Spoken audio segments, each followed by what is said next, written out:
back. We're back. Technical difficulties. This is our second take 2. I don't want to go too deep into the intro. It was my birthday yesterday. I bought a new chair. I bought a backpack. Who cares? Who cares? We're going to be talking about Borderlands. We're going to be talking about Astral Chain, Damon Machina, and we're going to be talking about the iPhone and some other tech products in the tech section. We're waiting for Jerry to pop in. He's a little late. I got Doobie with me now. Let's begin. All right, where do we leave off? Borderlands? Borderlands. Okay. So, Borderlands, we were talking. I enjoyed the second one. I thought it was okay. I thought it was funny. I thought the art style was okay. I'm not the biggest fan of cell shading, except I thought it was done really well in Jet Set Radio. I haven't really seen it done well in any other game. And like I was saying before, the guns, you get so many guns and they're so fun to play around with, but none of them really kind of have that impact. None of them really kind of like just make you feel like you're, exploring all these fun little guns. This one, on the other hand, the gunplay is way better. You get a slide mechanic. It's a lot like Apex, where you're just scooting and sliding around. You're doing jump 360 shots. There's a plethora of fun weapons, and they do feel a little bit more substantial. It doesn't feel like Duty. It doesn't feel like Battlefield. Like they haven't figured that out yet. Things still feel a little bit spongy. Things still feel a little bit, yes, this woman that's on the screen, what's funny is she is, how do I put this? She's a heavier woman, and she has very large features, and she's always talking about how you're looking at her. She's always just like, I see you looking at me, hun. And I think she's one of the funniest characters in the game. But yeah, I've enjoyed it. I like going into it. The world is fun. I like all the little comedy in it. I like the beats to it. I think all the guns are pretty cool. It's just a little spongy. Like it's kind of like what's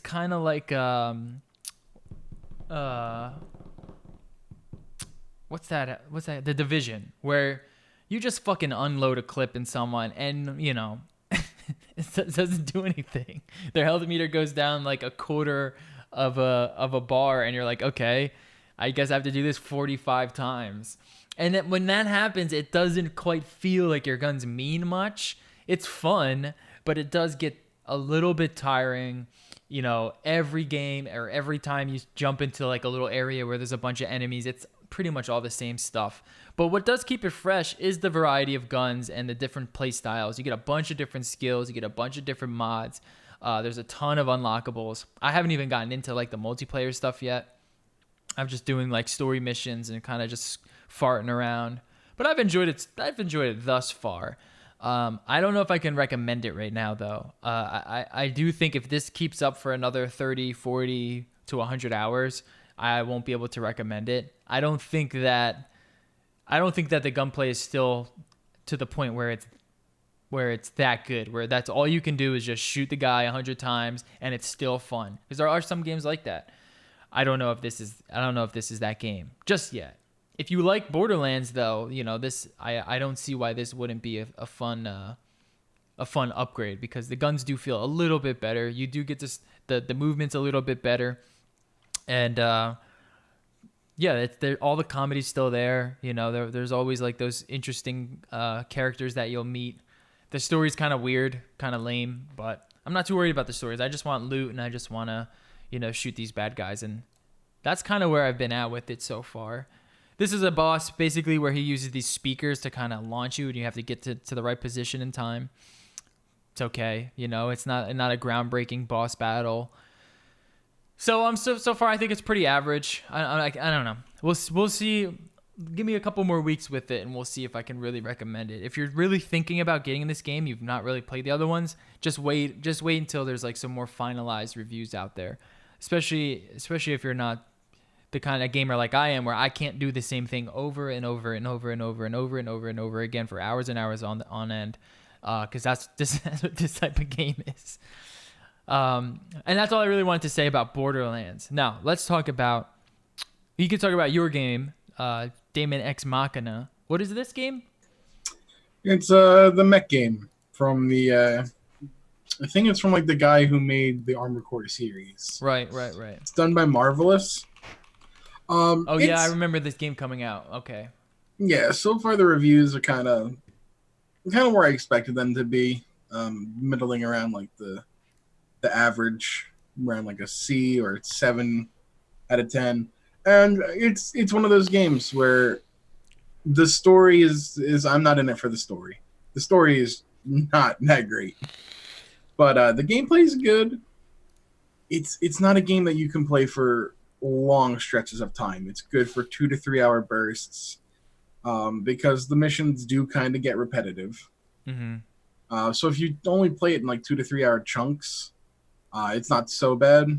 And it really is a game that it's it's one of those, if you like the genre, you like the genre. You don't like the genre, you don't like the genre. If you Mm-hmm. don't like mech games, if you don't like games where you're gonna be grinding the same mission a couple times, almost like a Monster Hunter does for parts or for more money, it's just not gonna be up your alley. But if you liked Armored Core, if you like those mech games, if you like the Zone of the Enders, it's a solid title. I would wait for it to go on sale though. Okay. Have you beat I'm it? having fun with it. You haven't beaten it, right? I haven't beaten it yet. I'm a couple hours in. I kind of tell the story's probably going to be short, around maybe like probably like 15 hours for the main story, just the main missions. Mm-hmm. And like I said, I'm taking it in 2 to 3 hour chunks. It definitely doesn't get stale when I do that. But I can see if you were to play this game all day, if you were to no life it, it would be quick and it would be stale. Mm-hmm. But like I said, if you just come at it, little short bursts here and there, it's enjoyable. I like the combat and the frame rate. I haven't it like the first demo when they first put that original demo out. That frame rate was bad. It's definitely improved since then. Um, That's good. there's like the giant boss battles. The frame rate has a few dips here and there just because the bosses are pretty big. But for the most part, I don't notice I don't notice any problems with my frame rate. Yeah, the only thing I wanted to mention about Borderlands that I haven't had any issues with performance, but there seems to be a lot of people who are like, this game is not even running, and there's like a lot of threads about people very unhappy with the performance and unhappy how it's kind of got released. There's been a couple lately like that. Borderlands I'm hearing. I remember Control on PC was fine, but Control on Right. consoles was struggling really badly. Yeah. Yeah, they So got I'm wondering if it's a problem with optimizations of these companies, or if we're just at that point now with systems where we're hitting the end of what we can do with them. We need if it's yeah. time for the next gen hardware. Yeah, but then again, like, you think they have to be testing these games. Are they not caring? You know, is you would think that they would be testing them on like the lowest spec hardware, median spec. It's always easier to just push the game out, get the initial sales, and then fix it later. Yeah, yeah, true, true, true. Yeah, I mean, I haven't had any issues with Borderlands, but that's not to say that I won't, and that's not to say that others haven't. So we'll see that. All right. I wonder how it works with like multiple players too. If you and 3 other people play together at the same time, if that Yeah, that's also what has I've a been planning problem. to do. I want to get some multiplayer on there to see how that is. And we'll see. But I've gotten into some pretty crazy battle. I mean, I got a pretty beast PC, so I don't think there's going to be much issue. I do have last gen's GPU, so it's not the newest 2080 series. But we'll see. I'm not playing anything on console basically, except Madden these days. That's basically, and then I guess Switch is a console too. Speaking of which, let's talk about Astral Chain. I can't believe you haven't played this yet, my friend. It's the So, next one I plan on playing. oh man, I don't want to show this footage. This footage is just the intro. So I am loving Astral Chain. I really am super happy with what Platinum has been doing recently, man. I think that they're releasing some kick-ass fucking games. This game is, how do I explain it? It's like this action RPG JRPG game. There's a lot of weeby stuff, but it's done in a platinum way, which I think is a little bit, I don't know. They don't try to be as cute as some other weeby games that I've played, where, you know, I haven't noticed too much of like this weird sort of awkward dialogue options or anything like that.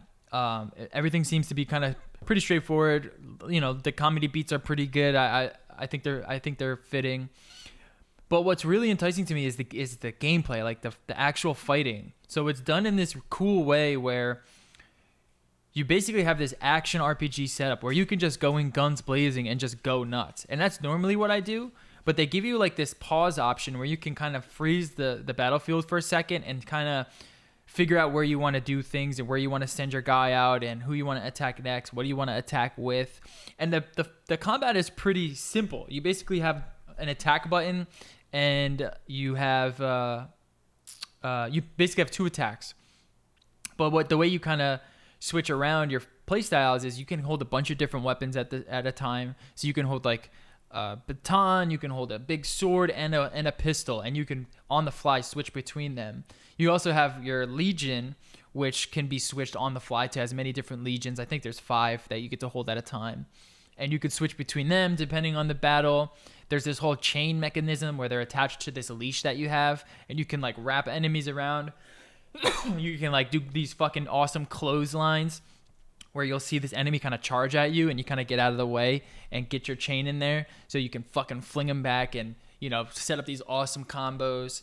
And there's different types of skills. There's different skills for your legion that you can get. So the combat is while it seems simple and it's easy to pick up, there's so much room for just fun mayhem in there.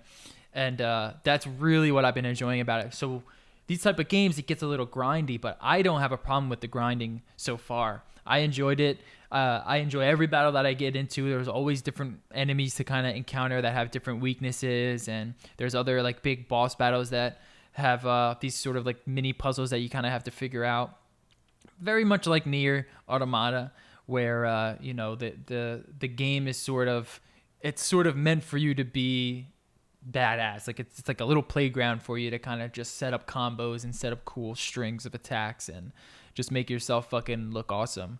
And I enjoy games like that, and I'm really enjoying like what Platinum has been doing. There's also this other thing you just saw on the screen where you get these like triggers, and these like little moments where you see this like light flash. These allow you to set up like just different types of combos with your legion, and those also spawn other triggers which will turn into even bigger combos that hit a little bit harder.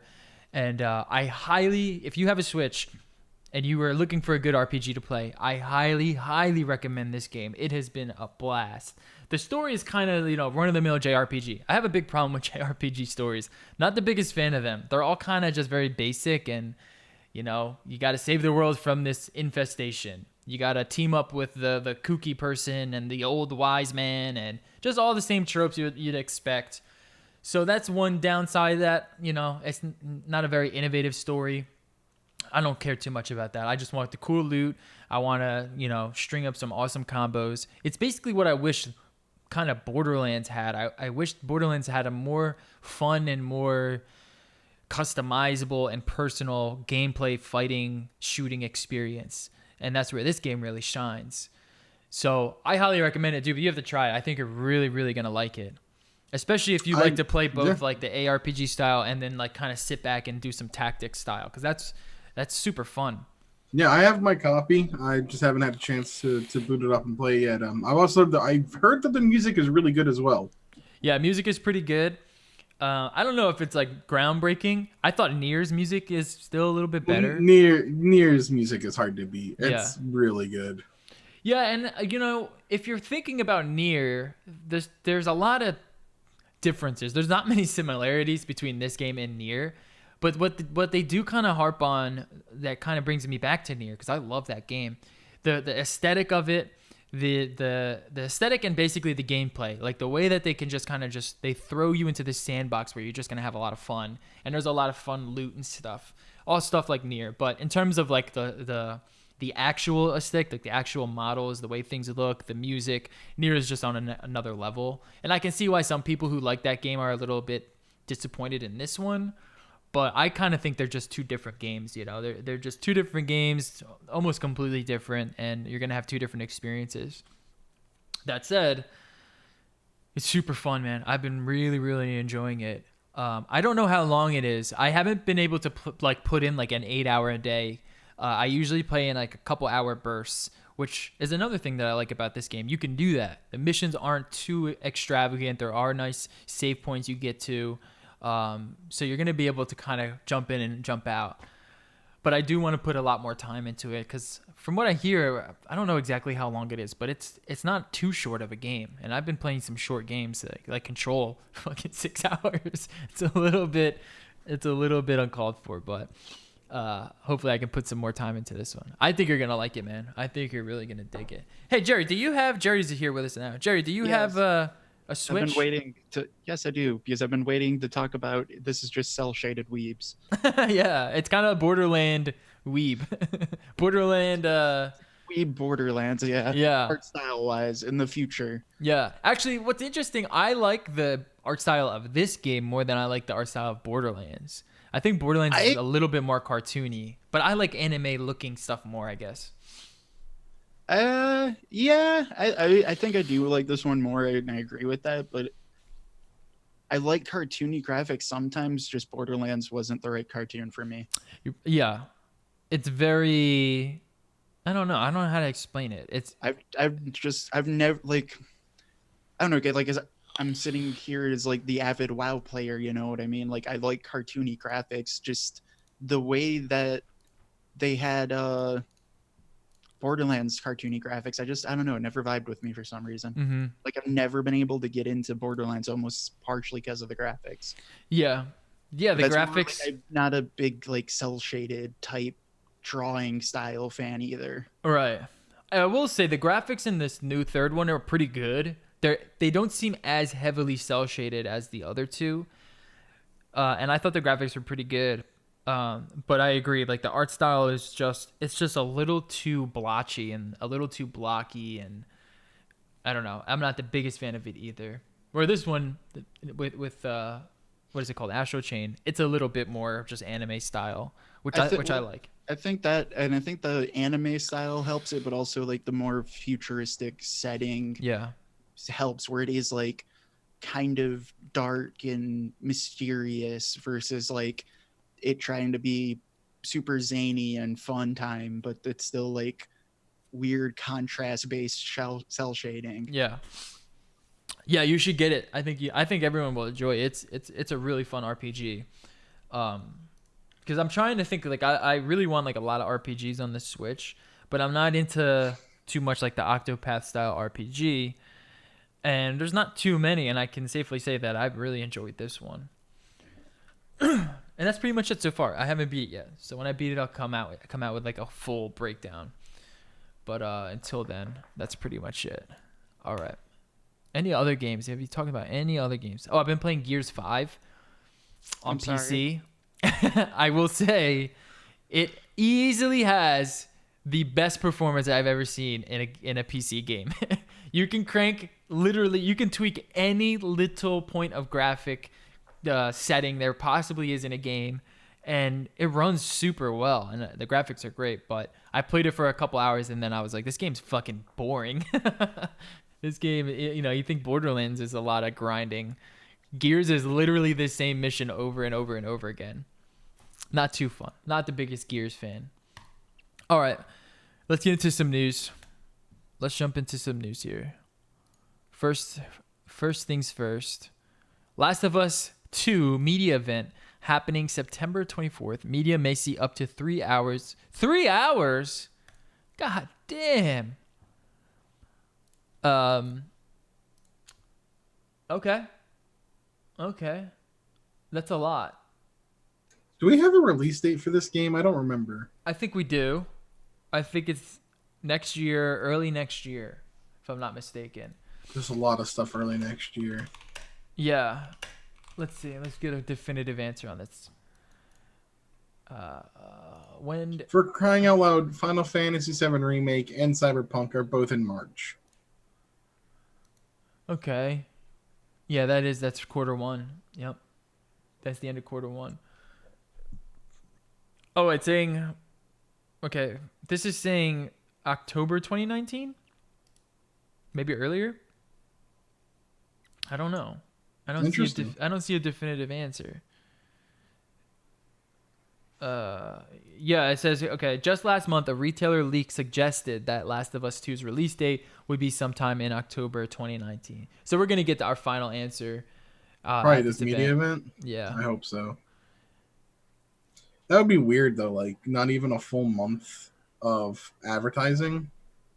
Yeah, and then it says here... That doesn't seem right. It doesn't seem right at all. On Team 2020, however, is Kotaku news editor Jason Schreier. He reports that the game was planned for November but is now delayed. The Last of Us 2 was also planned for fall 2019, but I actually just heard it got bumped to early 2020, possibly February. Either way, wild final year for PS4. Unfortunately, it does not make sense. The PlayStation would want to push the game out of the way of Death Stranding, which is released in November. That makes sense. That makes a lot of sense, actually. So we'll probably see it early 2020. Which is fine. Yeah. I mean, I could have either or. You know what I mean? Give me either or. I'm much rather... I'm more interested in playing Last of Us 2 than I am Death Stranding right now. Just because I fucking love The Last of Us. And I don't know what Death Stranding is. But that might change, you know. When Kojima doesn't even know what Death Stranding is anymore. Yeah, I know. All right. I'm pumped on that. ESA wants to refocus E3 to be more consumer friendly and invite more consumers. Okay, that makes sense. Now, I just don't know how they're going to do it, man. Are consumers going to go? That's the thing is, California's expensive. You've got, I think they added 10,000 tickets for consumers last year, bringing the consumer numbers to, I think, a max of 25,000. That's a really hefty amount of people in that, you know, even in the convention center. And they're gonna what? Wait 6 hours to play a 15-minute demo? Mm-hmm.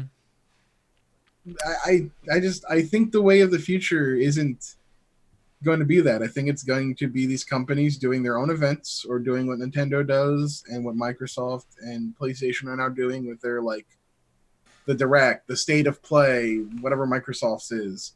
And I wouldn't be surprised if like that E3 week is still an important week, but instead of like having consumers come, if they just start releasing more demos to the public to play. That's what they should do. I mean, we're in the age of the internet. Just give me some fucking demos. A lot of JRPGs are starting to do this thing where you get the first 2 hours or 3 hours of a game for a demo, and your save file carries over. Yeah, I like that. That is, and for JRPGs, that's fantastic. I think the Dragon Quest 11 demo on the Switch. I think it's like 6 hours of the first 6 hours. It's like that's longer than some games are. And if the save crosses over, and your save continues, you already get a jump start. Yeah, that's as long as Control. The issue with those is you obviously can't do that with like multiplayer games. So of course. Shit show of like, they get a 6 hour head start. Yeah. I mean, those already have the jump start of pre-order and play 3 days early. Right, but your play 3 days early usually gets wiped. Like it's counted as like beta and it just gets wiped. So yeah, they would have to wipe it if they were to do anything like that. Yeah. I remember one Call of Duty didn't do that in the past. I'm trying to remember which one, but that series is always known for that play 3 days early kind of thing. Yeah. Oh, did you know that you can play Call of Duty Modern Warfare this weekend on your PlayStation 4? This ad brought to you by Twitch. I've been watching a lot of Twitch this week, and I've seen that ad probably 30 times now. Ad blocker. I wouldn't know. It's the like self-run ads, so like my ad blocker doesn't do it. They're figuring it out. They're catching on. I know there was one website that basically, like, I tried to view source the fucking ad away because it just wouldn't let me get into it, and when you did so, it kind of brought up another thing and said, please do not do this. I was like, God damn, they're really out here. They're really trying to prevent this shit. Why is Stream Elements tweeting, telling me about Twitch support tweets? I don't care about Twitch support tweets. Sorry. What, you don't care that Tim the Tap Man gets to drink Miller Lite at TwitchCon? No. That was the other ad that I see all the time. Is that really an ad? Yeah, it's just Tim the Tap Man talking about how great the Twitch support staff is, and they're sponsored by Miller Lite, and it's him just chugging a Miller Lite. Why is Stream Elements just chatting about Twitch support tweets? It's dumping Twitch support in there. I need to figure this out. There's something wacky going on here. All right, moving on. Swatter gets 15 months prison and a 2-year gaming ban. They're gonna ban him from gaming. How? Yep. How is this possible? It's kind of like how I had a family member, undisclosed as to who it is, used to steal identities. This was back in the 90s. He got 15 years of federal prison time, and pretty much I think he had another 3 years or something after he got out of jail where he couldn't touch a computer. Yeah, but how do they enforce that? You know, I have no idea. How do they enforce him being able to go on the computer and not? So this is the guy. So there's a bunch of people in this story. There's this guy who's the guy who enlisted the help of somebody to SWAT somebody from Call of Duty that he had $1.50 bet with. This was over $1.50. And that's when they swatted the guy's house and killed him. So the guy who actually did the swatting itself got 20 years prison time. Good. This is the guy who hired that guy to do the swatting, essentially, who enlisted the help. And this guy's getting 15 months. You should. That's what I was wondering. Where it's I think you should give more than 15 months. Yeah. Yeah. A few years. He didn't directly do the action, but at the same time, he this is it's an outline of conspiracy where I don't know how it goes. I don't know what. Well, at the same time, what does the person who hired Hitman? What did they get charged with?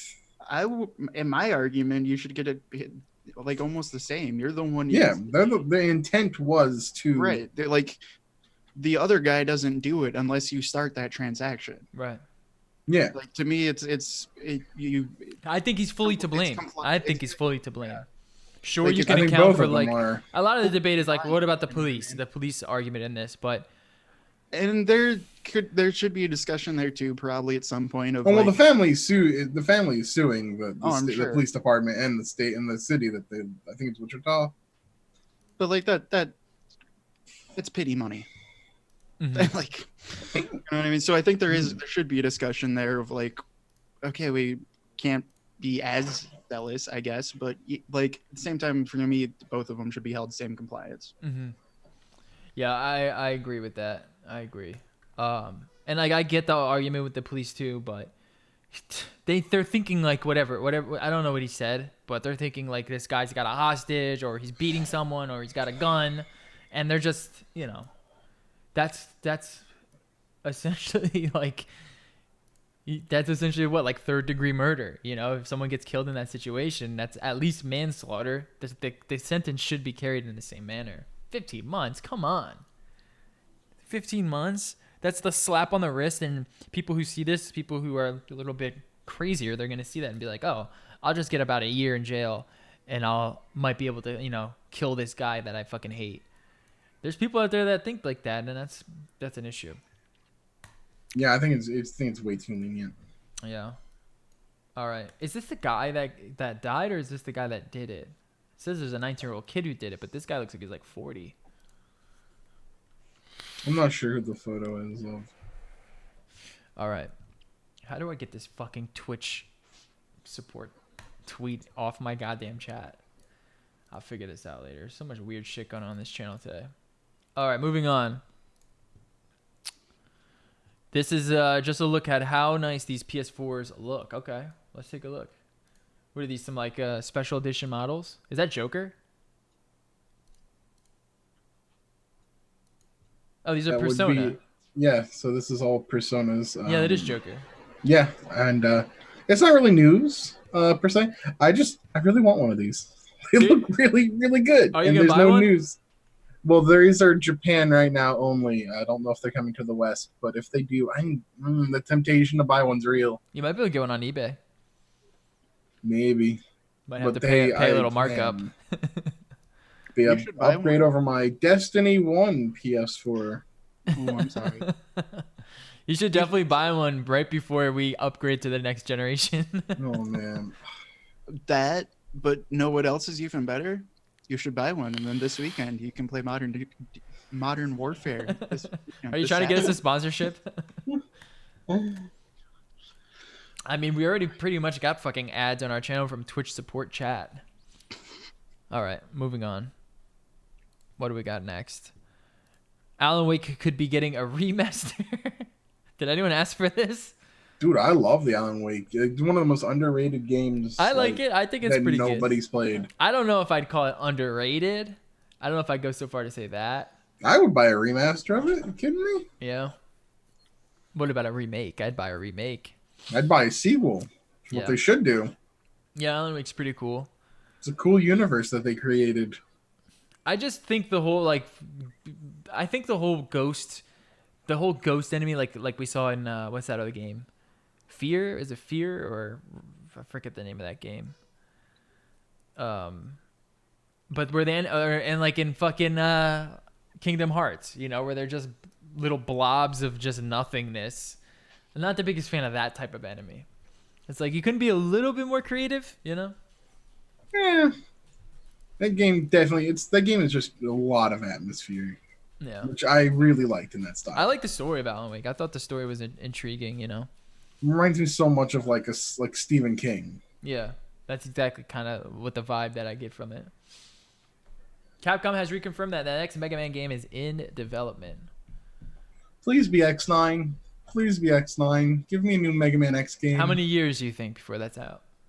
3? They're pretty fast in development on those games, so I wouldn't be surprised to see it release late 2020, maybe early 2021 at the latest. Depending on what it's like, depending on what line it's in. If it's like Mega Man 12, probably quicker than I would say if it was next game. Mm-hmm. Mainly because like classic Mega Man design wise is not as it's more colorful than like the X series, where the X series is much more about kind of flash. It's got that more flashy like look to it, which takes a little bit longer to develop, I would say, from an artistic standpoint. Yeah.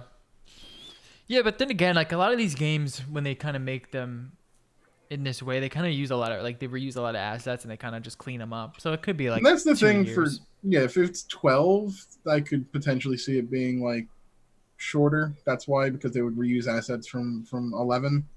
Whereas X's, they kind of have to rebuild they have to build new assets. Because now you have to make the X model instead of just reusing that 11 model. I did want to say, I forgot there's another game I've been playing. I've only played a little bit of it, maybe like 5 hours of it. But I'm playing Greedfall on PC. And this is like it's kind of like a French, you know, Witcher 3 is Polish. This is kind of like a French-made Witcher 3 based around pirates, essentially. And the game, you can see there's a lot of inspiration in Witcher 3. And in that sense, like the combat's fun, the skills are fun, everyone is voice acted, the voice acting is fucking phenomenal. The mouths don't match up because they're speaking French and the audio is English, but you kind of get past it because the voice acting is really good. And I've been really enjoying it. That is a game that I'm going to have a full review out as well. So be on the lookout for that. I don't know if I can recommend it. I've been enjoying it. If you like Witcher 3, check it out because it's very, very similar to that. All right, last news story. Game Awards 2019 kicks off December 12th. All right. World premiere. Game of the year. Who gets it?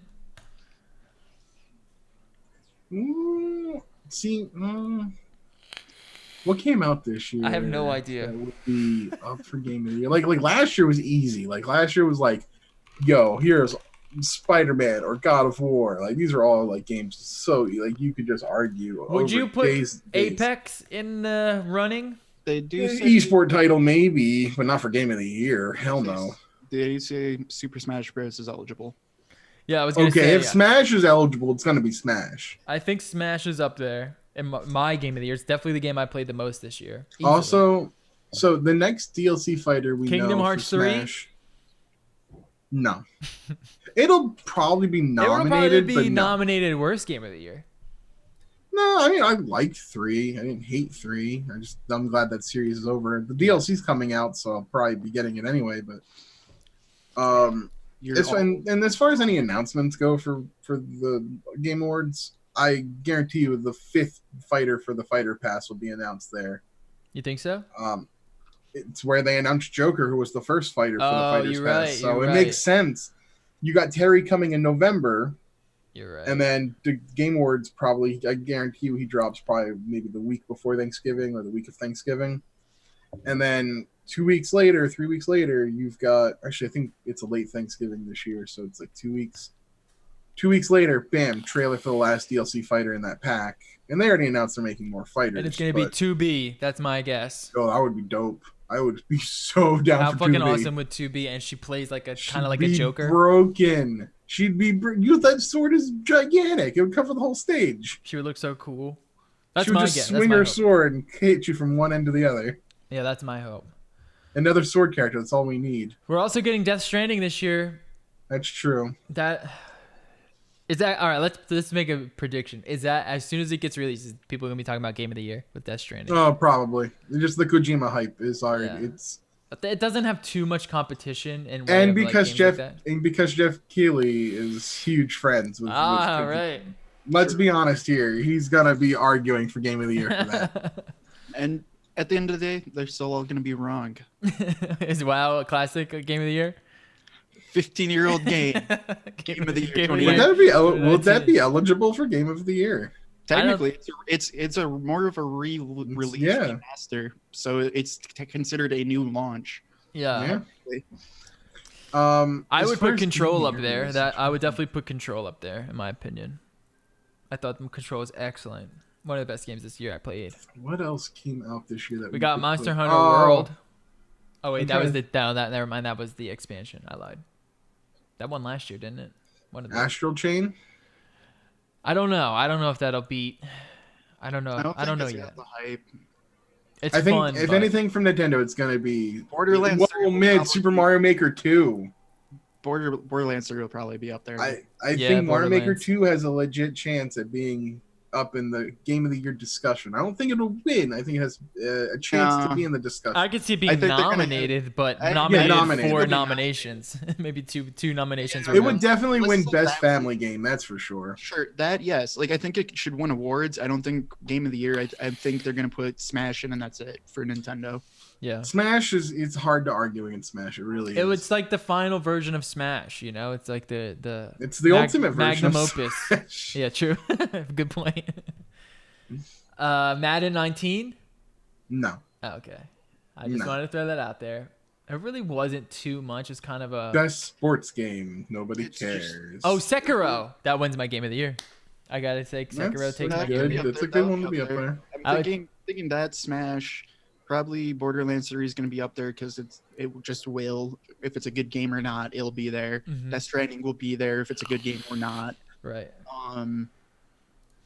Yeah, probably like those four and like one other random wild card. Who wins best multiplayer? You think Duty will take it with their new Duty coming out, or do you think Legends will take it? I think World of Warcraft Classic should take that.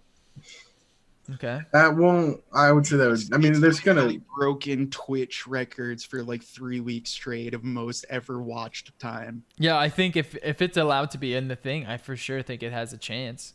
I mean, I would hope it just revitalized the MMOs again. I don't remember the last time anyone talked about MMO. A literal MMO that like brought 4 million plus subscribers at least is being considered for the multiplayer. Has it ever won any awards? Oh yeah, it has. Not the current modern game awards that's only been around for 5 years now, but like back in the day, yeah. Yeah, maybe it's due for an award. Best. I could see it. I doubt it'll happen, but like, as long as it's nominated. There was the fact that there's still maxed out pretty much all of the servers is kind of crazy to me. I expected it to die off a lot quicker than it's died off. Mm-hmm. Yeah, like, I remember you saying that. I was not expecting it. Like, we're going on a month now and it's still the top of Twitch every single day. Yeah. I wasn't expecting that. I was expecting like a cool week, maybe a couple of weeks, and then like it'll start slowly dipping down, and it's been dipping down, but I was like, okay, Fortnite will catch it by a month, and Fortnite still hasn't caught it. You know what I mean? Mm-hmm. By the way, have you guys seen my cool shirt?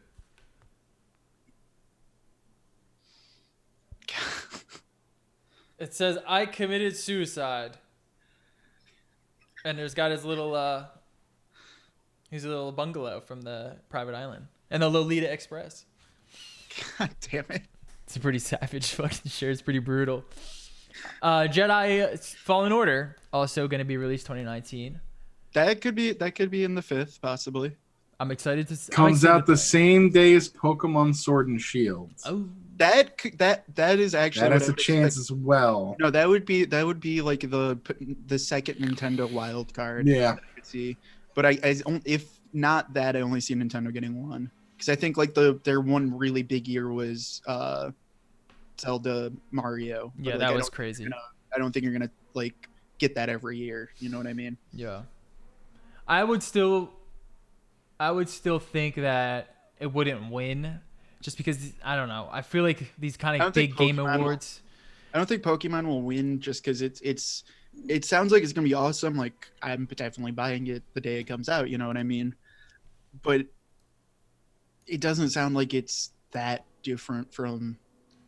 I mean, it's Pokemon, dude. Yeah. It's great. It's perfect nostalgia, but it's Pokemon. Like, it's not like some new Sekiro. But Farfetch'd got an evolution today. You have Surfetch now, which is one of my favorite memes on Twitter at the moment. Surfetch? Yeah, you didn't see this? No. Oh, I How do I spell this? To you. SIRFETCH''D. Oh my god. What is this? Look at this unit.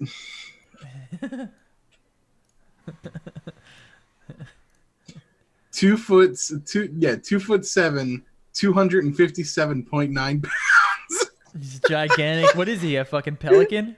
He's a duck. Oh, he's a duck? It's a duck. Farfetch'd is a duck. Oh my god. This is the Farfetch'd that evolves in the Galar region, and its leak becomes a freaking like spear. Is Farfetch'd a duck? Yeah. He looks more it's like literally just a duck. He looks more like not a duck. He's got a mohawk. That's why. Yeah, I always thought he was something other than a duck. That throws me off with a mohawk. Yeah, Surfetch'd is listed as the wild duck Pokemon. Dude, this thing has been memed all over Twitter today, and it's great. Oh, we also had was it Resident Evil came out this year as well, right? RE2? Yeah. Yeah, it came out this year. Yeah. Fuck, there's actually pretty good games this year. Fuck. See, when it's like this, where all the games are pretty fucking good, it's a lot harder to judge than like last year, where we had like Breath of the Wild. True, but like I guess at least for me, and I'm the one sitting here memeing like WoW Classic should win everything. Like, I don't think WoW Classic or RE2 or like a remaster should win Game of the Year. Yeah. Other awards, yes, but like.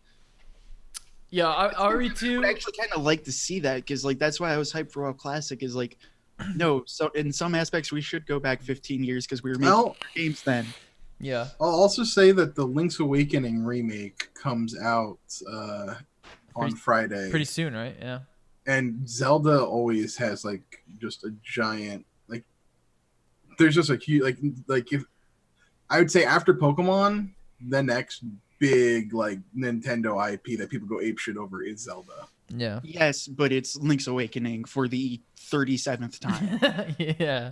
Like, except now it's little toys, little toy people. I'm. Who are we kidding? Death Stranding's gonna win it. Death Stranding will fucking drop. It'll win it. Probably will, but like I'm sitting here being the meme. now 15-year-old game, a game from my birth year, a 27, 28-year-old game should not win in 2019. I want a game that basically, I want a fucking game that basically no one's played. Accepting on behalf of Kojima-san for Game of the Year of Death Stranding. Keeley. Please welcome Jeff Keeley. Just comes up, grabs the thing, looks in the microphone, he'll be on the stage. And it's just like, bitch, what else do you think was going to happen? It's basically a game that was meant to win Game of the Year. That's basically what this game was meant to do. It's like movies that are like designed to win Oscars. Right. It's just a game that's designed to win. They just stack it with Emmy Award winners, and they just give it a story about, like, a comeback story. And there you go. All right. And Anthem. Just throwing that out there. And Far Cry New Dawn. Okay, there actually was a good amount of games this year. It was a pretty fun year for games. I thought Sekiro, Control. I don't like Days Gone. I can't put that up there, but I guess some people might. And I'm excited to see Death Stranding. All right, let's get into tech. Let's talk about two things. First, we're not going to get into the iPhone just yet. I want to get into... There's something to get into? Yeah, Canon rumors. I was talking about the iPhone, but... Well, we're going to touch upon it. This is going to be a little short. All right, so we got rumors that 1DX Mark III is coming out. Super excited for this. That does sound interesting. I want to see them put a flip screen on it, and that's basically it. Give me 4K. Isn't there rumors it's getting IBIS too? It should have IBIS. It should shoot 6K no crop.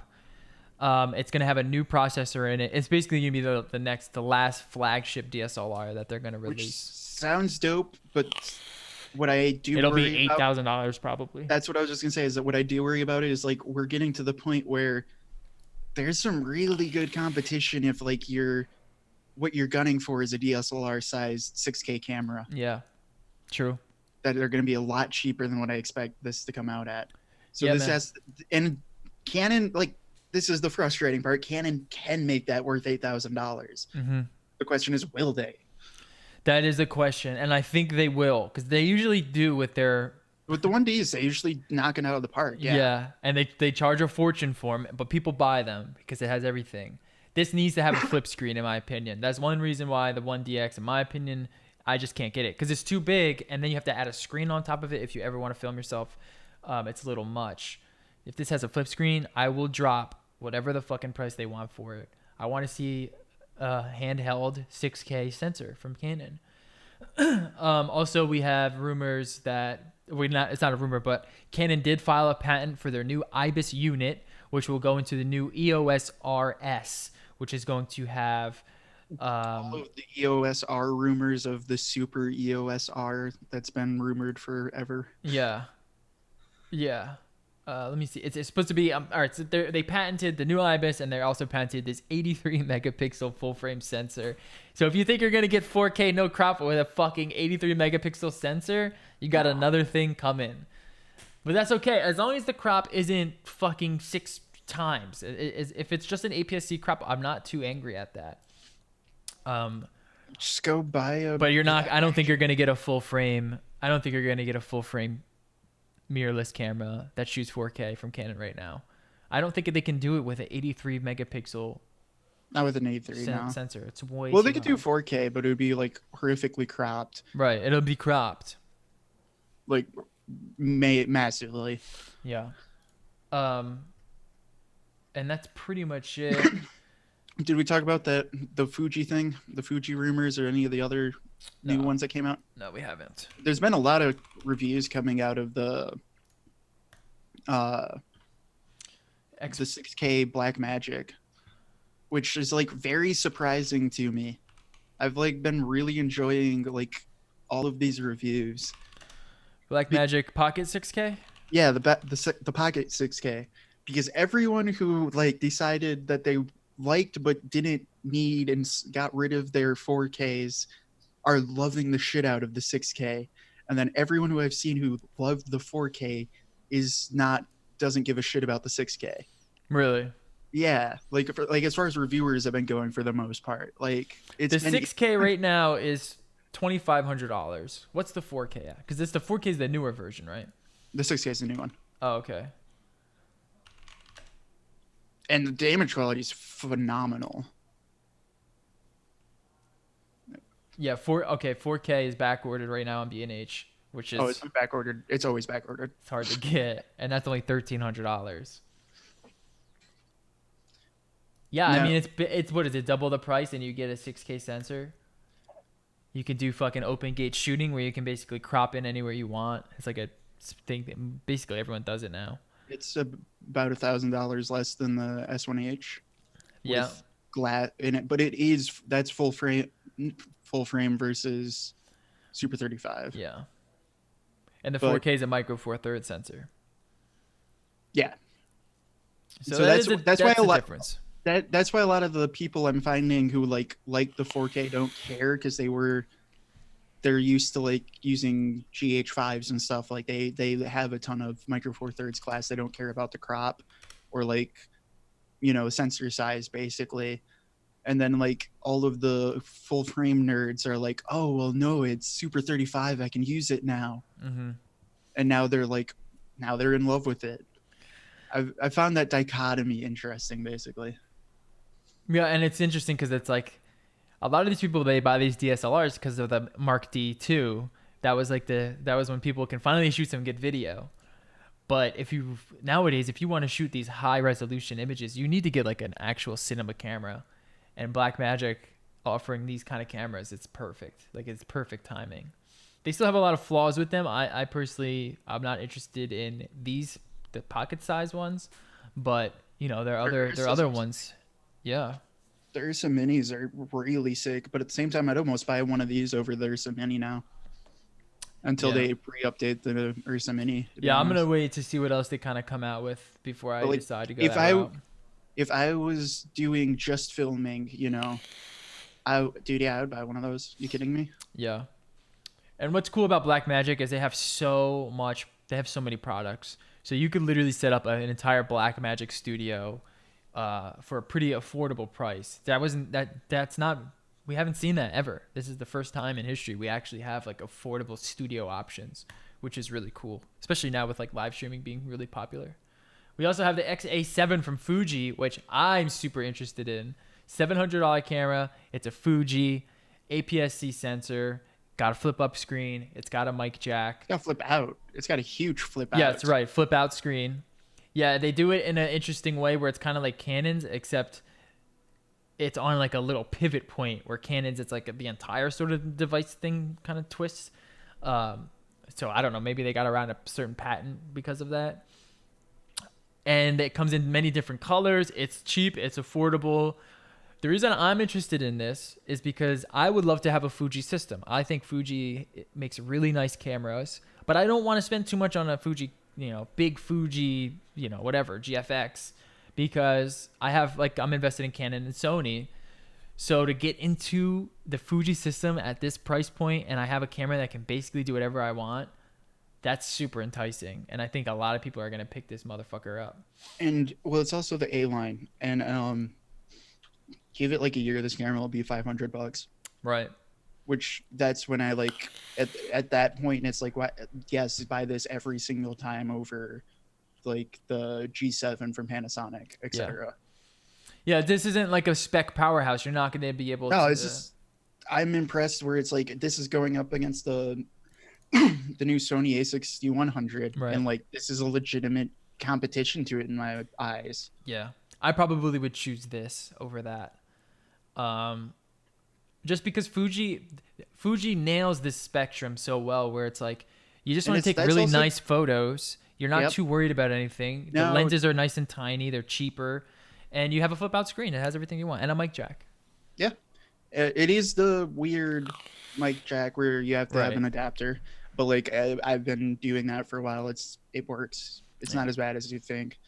You just leave it on your fucking mic, Yeah. Like, it's nowhere worth like me considering. It's not camera changing, is I guess. Right. Like, it's not it wouldn't sway my decision. Yeah, and it jumps you into the Fuji mount, which is cool. Yeah, I will say their batteries suck. The battery in this is gonna suck. The A series, now I gotta look this up, because the A series usually is it's not the same as even though it's XA, it's not the same as like the XT series sensors usually. So it's not like the X-Trans processors usually. Right. It's usually like a Bayer sensor, I think, if I'm remembering right, which is actually I think made by Sony. But they do a lot of calibration on it basically. So it still ends up looking very close to like the the XT3, the XT30, the XT2, like the way those do colors. It gets very close. Mm-hmm. Yeah, it's $700 and it comes with the XC. That's with a lens. 15 to 45, which is like a 24 to 70. That's awesome. Even smaller, I think. No, that is it. That's like 24 to 70. Wait, does it come with the 16 or does it come with the 15? 15 to 45. Comes with the 15. That's 22.5. So 22.5 to about 7. Yeah, about 70 something. Yeah. Because I should know because I have that lens. Yeah, that's perfect. And it's not a great lens, but it's not a bad lens. Well, if you're gonna do any sort of like video for the price of coming with it, I would get it because it's one of the few. This is the downside of Fuji with video, is they've never had IBIS for the most part, except for a few cameras, like one basically the H series. Except for this, doesn't this have like electronic at least or something? I don't know. I don't think it does. It might have like electronic stabilization, but I'm not exactly sure. I know that's like one of the cons to it is the stabilization. Yeah. But that kit lens does have image stabilized. It is an image stabilized kit lens. Now it's like Canon though. Canon does the same kind of thing. Right, but the downside is Fuji doesn't have a ton of zooms that are stabilized. Like they're very hit or miss if they have a stabilized zoom. Mm-hmm. Like half of them do, half of them don't, because half of them are still more photo lenses. Yeah, if you're going to be using this to kind of vlog with, probably not the best idea. No, but I wouldn't. I would like if you're walking and vlogging, I would say no. But if you're doing any other, like if you're just doing like, just like setting it in front of you. Well, I was gonna say like the Peter McKinnon style or like the right. Matty Hopoya style, where they just set it down somewhere and like walk up to it or whatever. This is fucking perfect. Yeah, that's kind of how I like to use it too. I don't really like to run around and film sometimes, but I'm usually behind the camera when that happens. And I think this is like I love the way it looks. I enjoy Fuji, and this is very enticing to someone like myself who doesn't want to. I don't need to drop into their bigger systems. Give me 1 second. Yeah. Yeah, here are the different colors. Super nice, super nice. Take a look at the Panasonic HC X1000. Okay. HC X1000. Is this the new camera? Oh, this is a camcorder. Okay. No, because I have a bunch of footage with that lens. That was the footage that lens was what I was using to send you stuff. Uh-huh. Yeah, someone recommended the HC X1000. This is basically like a broadcast camera. 4K broadcast camera. It's only $2,000. This is a pretty good recommendation. Like a lens. It's got a nice mount on top. XLR. I mean, it's basically just a nice little run and gun broadcast lens or broadcast camera. The problem with these cameras with the in-body lenses is because they are broadcast. You kind of pick up that broadcast look. They kind of have like that weird transcoding look to it. It's not too bad, but it kind of pulls away from the cinematography or the cinema look a little bit. Which camera again? The X8, the HC X1000 from Panasonic. Oh yeah. Okay. Yeah. No, Pana's got some cool stuff like that too. I would be more interested in this if I could put it on my own lenses. I've been interested in like those eCam things too. Or I think it's eCam.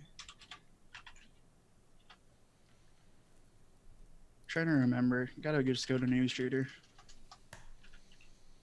Because they had one at one of those trade shows and like it made it seem pretty cool.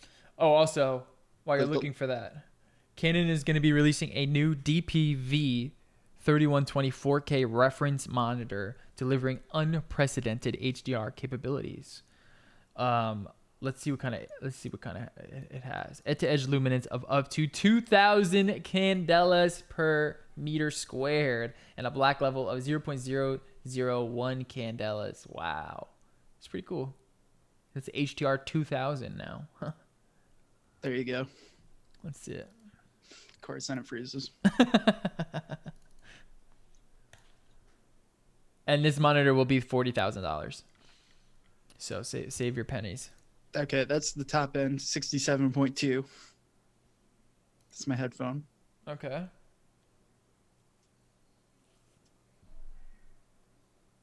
And now it's not. The other downside of it, it's a fucking super zoom. I hate super zooms. What with like the button on the side, like the thing where you kind of have to, like the power zoom is what you're talking about? Yeah, the power zooms. Yeah. Whatever. Yeah, I don't like those either. This thing's like freaking out too for a second. It's probably because I also just left it out and switched the lenses on it. There we go. Oh, there we go. No, it can get wide though. Yeah, This zoom is it all not the my way out. desk. I am touching like oh no, that's why it's going on because I'm not using XSplit too. Because it's trying to decide. It's just cropping like a 720p. right. Like a 720p image out of a 4K image. All right. Yeah, no, like that's at the 15 or the 22, and like that's hand length from me. You know what I mean? Yeah. Like. That's perfect. That's exactly kind of what you like want. That's literally a foot away from me. You know. Yeah, you want to be able to kind of hold it with like your arm bent a little bit, and it just pow. Like one of my favorite lenses, and it's such a piece of shit lens, and it's super cheap. But because of the capabilities it gives you, it's the 10 to 22, or the 10 to 18 for Canon, and it's just so fucking wide that you can hold it like this, and it captures everything around you. It's just pretty cool. No, yeah, like it's like tiny ass little baby lens. Yeah, that's another thing I like about Fuji's. The lenses are nice and small, especially the primes. I mean, like even the 18 I have over there, it's like, you know, it's not that much bigger. Yeah. And then even if you start adapting it, it still stays super small. Yeah. One thing about the new Canon RF lenses and the Sony G Masters, they're like, look at our cool small camera, and you're like, yeah, but your lens is literally the size of a speaker. Like when I want a cinema lens, I'm gonna use a cinema lens. Right. I don't like your like 50 mil prime to be the size of a 200. Right. Yeah. All right. Now that being said, the quality's worth it. Oh yeah, the quality's so nice. It's so hard to beat that quality. To get the quality, you have to make it bigger. Yeah. You know? But you have to put all that fucking glass and optics in there. For small travel size, I'm loving the Fuji currently. Yeah. Until I might switch back to Canon whenever they fix their shit, but for right now, I'm pretty happy with Fuji. Yeah, I would definitely recommend Fuji to a lot of people. They're doing really good stuff and at good prices. And all right, let's get to the iPhone. And the last thing, sorry, dude, Fuji finally made a goddamn camera with a flippy screen. I know. Just saying, X-T4 October or next year October. It better fucking have it. Oh, I think it'd be October because it's usually every 2 years. It better have it. It was 2018. It won't be this year. It'll be 2020. X-T4 with 3.5-inch flippy screen. Yeah, it's got to have it. Give me that and a little bit of IBIS. A little bit of IBIS, and you'll entice me. Oh, and if it was like, yeah, just make the XH2 with the XT3 stuff. I'm fine with the XT3 stuff. Just make XT, like, give us an XH2 at like the January-ish. Yeah. Just put it out then. IBIS, that flippy screen. Dude, it would be like the perfect fucking camera for like $1,500. Fuji, you got a lot of Canon people upset. The 90D failed them. It's time to attack. All right, iPhone 11. Not too much to talk about. The 11 itself is the colorful, cheaper aluminum one, 720p screen. It's only got 2 cameras. It's not too bad. I mean, if you get the upgraded camera, you get the upgraded chip, and you know, it's I don't know. It's not that exciting to me. Just basically because I don't know why you would want this one over the XR. This leap isn't that big. That's why I haven't paid much attention to it. And this is where I normally keep it at 42. Oh, really? With this is a 28 mil prime. Zoom it out again. No, oh, is that all the way out? Okay. Yeah, this is this is what I just swapped to a prime. Mm-hmm. So it's a 28 mil prime, so it ends up being a 42. Yeah, that looks actually really good, and the colors look good too. Mm-hmm. For an old M42 mount, like cheapo lens. Are you gonna upgrade to the 11? No. From your XR? No, I barely even paid attention to it, to be honest. It's because it like the Pro's got cool colors. I'll give it that. Like the green's really cool. The cameras seem interesting. I still think they're just fucking ugly, if I'm being honest. I think the 11 camera is ugly, you're saying? Like the weird camera. The back?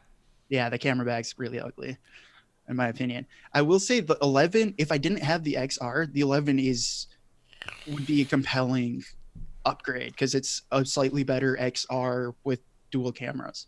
You know, like that is nice. But like if you already have an XR, like yeah, I wouldn't upgrade to the 11 if you had the XR. It's not worth it. Just wait till next year because the next year's ones will be way better. If I still had like a 6S or a 7 or an 8, yeah, I would be tempted. But at the same time, I would still try to probably stick it out another year since April, the rumors have been this year's going to be dog shit and it's all about next year. Exactly.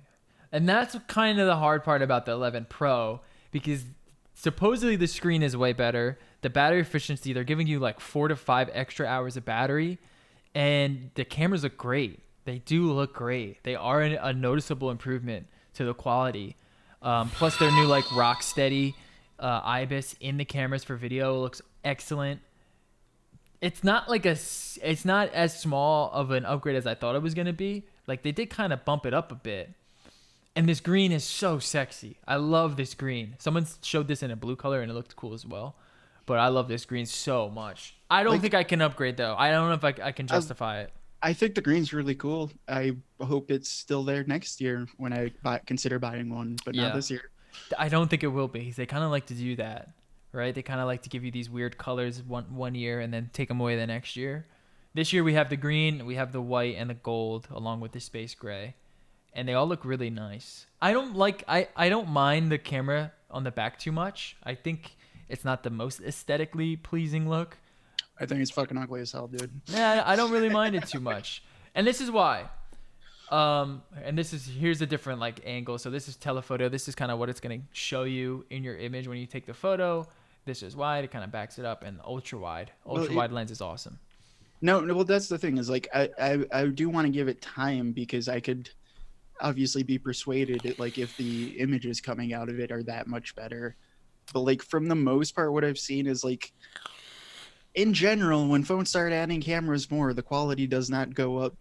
Yeah. The quality of the photo taken does not go up in these like a good equation. I can't think of the word, but like it doesn't go up literally with how goddamn ugly the phone starts getting. Yeah, that's a good point. Yeah, I mean, they're noticeably better in terms of video and photo, but it's not groundbreaking. Like they're just a touch more detailed. There's a little bit more dynamic range. Things just look a little bit better. And right now, the smartphones are so neck and neck that every year there's going to be a new winner on these cameras. As soon as this Pixel gets announced, it'll be neck and neck with this new one, and it'll be too hard to tell. Oh, yeah. So it doesn't really matter in that sense. That's what I'm kind of expecting too. But like, that's where I would be interested in the 11 because like the longer and longer I've used the XR, the more I'm just kind of like, it's not a good camera. Yeah. It's not. It's a fine camera. Especially when you start shooting like a Fuji camera and like a Canon camera.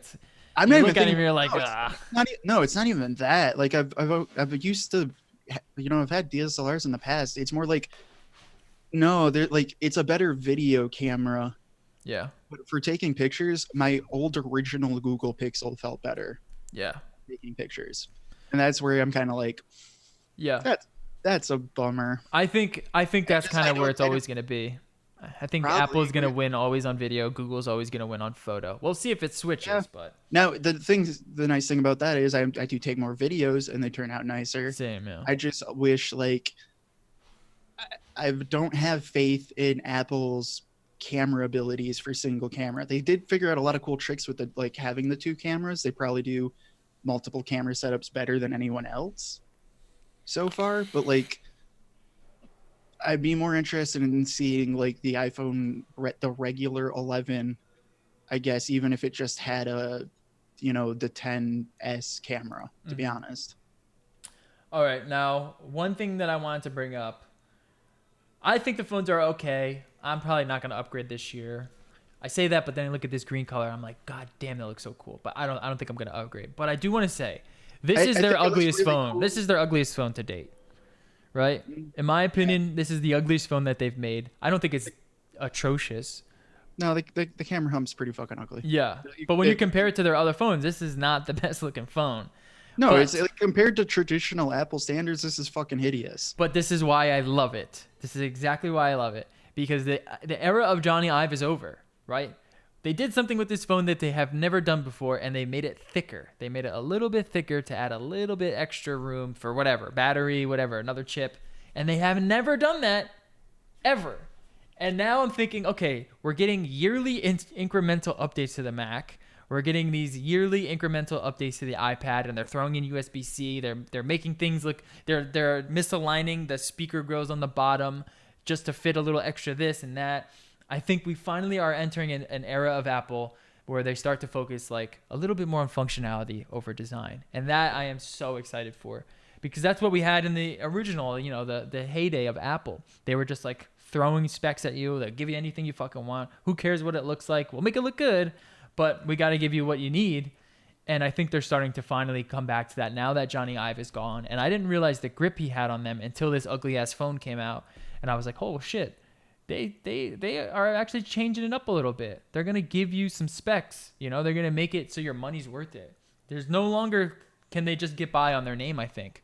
I think that they have to give you the specs when you're competing against so many of these Androids and so many of these laptops that are innovating and these iPad, other iPad models. So I'm super hyped for where Apple is going to go with this. And the product I was most excited about was the watch. I think I'm definitely going to pick up this new watch. Basically, the always-on display is the seller for me, finally, right? It's an Apple Watch. Now it has what Android's had for a while, always-on OLED display. So you can actually, you don't have to, you just don't have a big black square on your wrist anymore. It'll actually be the time or some clock face. And that's pretty much it. That's pretty much all Apple kind of talked about. It wasn't anything groundbreaking. We didn't get any fucking MacBook 16-inch, which was a little bit disappointing. I really wanted to see what that was all about. Same. Rumor is October, but yeah, we're gonna have to. We'll wait and see. The new iPad, the new. Oh yeah. That's now more expensive. Yeah, the iPad. It's just an iPad. It's just a regular iPad, but they just made it a little bit bigger and a lot more expensive. Did they give it anything new? Does it have a new chip or no? I would assume it has a new chip, yeah. I don't know if it does. It has to, because the last one was like still like an A9 or an A10. I think it's an A9. Let's see. I think they have to. Let's see what the chip is. I feel like they didn't touch upon the chip at all. I don't know what they added to this fucking thing. Just made it bigger and rose the price $100. Not bad. Touche, Apple. Where's the chip at? Where do you see the chip? Chip. It's an A10. Okay, so they updated. Did they update it? Yeah, they updated it. Because the old one was an A9, I'm pretty sure. Okay. It's an A10. It's not the new A13 Bionics that we're at now. You're gonna have to upgrade for that. The A10 is not bad. You're still gonna beat out almost all the other pads on the market. But that's one area where they were like, let's keep the older one in there. Yeah, they just kind of buff it up a little bit, make it so it's a little bit more efficient with iOS 13, and that's all. Okay, and that's it, right? That's it. The watch. I'm still waiting for the Pro XDR display to come out. It's the same price. For some reason, I was seeing it more expensive for a while.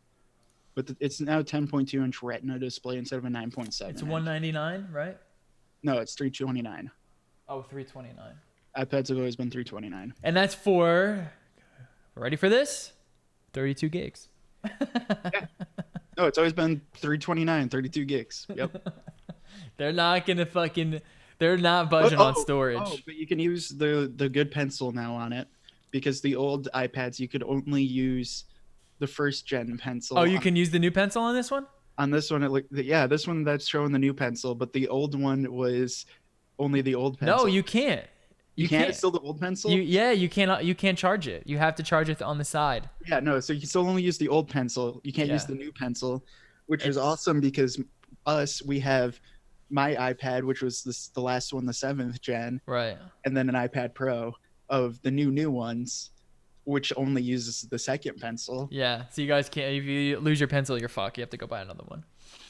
No, I don't use a pencil because like I couldn't, like, we have one, but I'm not gonna go buy a second fucking pencil just because of your stupid, like, just trying to gouge more money.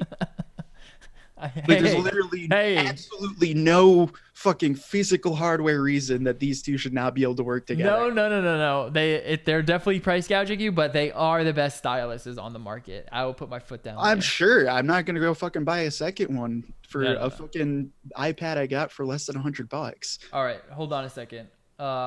By the way, if you want, so one of the things is like, oh, they lowered the prices. Yeah, but that's for the 64 gigabyte model for the phone. You're still going to be spending a little bit extra. Don't get 64 gigabytes, not enough. If you really go hard on your storage, you might be able to make it work. I'm someone who does, and I can't make it work. I make it work easily, but really, I just also, like, I don't download a ton of games and stuff like that, or like things like that. But I don't either. I think I take so many fucking videos and I do screenshots. I take a lot too, but mine are always just auto deleted because I still use Google Photos that just uploads them, backs them up, and then it just deletes them. Let me ask you, because I did want to know that. So when Google says, "Hey, we'll back up all your photos," does that remove them from your phone completely so you can't view them in iPhotos? I think eventually, yes. Okay. Because I like Apple Photos, but I do back my stuff up in Google Cloud. I fill it up. I have to clean my phone up basically every 6 months. I do a little cleaning. Yeah, and that's basically it. That's basically what I wanted to say. I'm pumped. I'm still waiting for my Apple Pro XDR display. They still haven't released this bitch yet. I'm still waiting for Photoshop on the iPad. We heard about that 2 fucking years ago. We still haven't seen that. Come on, Apple, get with it. When is this thing coming out? Coming in fall. What does that mean? Please tell me. Please, I want to buy it. I want to spend $6,000 on a stupid monitor, please. Do you really? No. No, you don't. But hey, shout out to what I've really been thinking hard about is, like, dude, Acer's been tempting me with that Concept D bullshit. Oh, yeah. Because they apparently also got a couple of, like, good-looking monitors and stuff like that now, too. All right, let's take a look. The Concept D CP7. I think they came. Well, the laptops have been, but like I think they're like there's more people in like the Asus Pro Art line. They started releasing like $2,000 monitors that seem really good. All right, I might have to get this instead. You're right. Like it's not 100%. It's got G-Sync. True. It's 4K. It's got 93% of DCI-P3, 99% Adobe RGB. It's HDR 1000, and it's 144 hertz, and it's Pantone validated. It's everything you want on a monitor. Which one are you looking at? This is the Concept D CP7. Oh yeah. No, I saw that one. Like that one where it was like, oh yeah, that's also basically everything we wanted, but even almost a little bit more. And I think they're only like $2,500 or something. Now it is only 93% DCI-P3 instead of 100%. Yeah, but I'm not broadcast. So yeah. It's not too bad. It sucks, but it's not too bad. If we really need to color check, I have Apple monitors. Like I have a MacBook and an iPad. I could check it on there if I really needed to. Yeah. I'd much rather have a monitor that can push out 144 hertz and has G-Sync, so I can game on it when I want to. How did they do this? That's awesome. I forgot about this. All right, what's the other? I don't know. Here? The downside is, when are they ever going to come out? Yeah. Fully, because they've just had them on their website for forever. They got the laptops out, but I still haven't seen the monitors. Now, I think also there's the Asus Pro Arts, I think. Yeah, the Pro Arts, yeah. The Pro Arts have been pretty standard for a while. Yeah, but then there's still the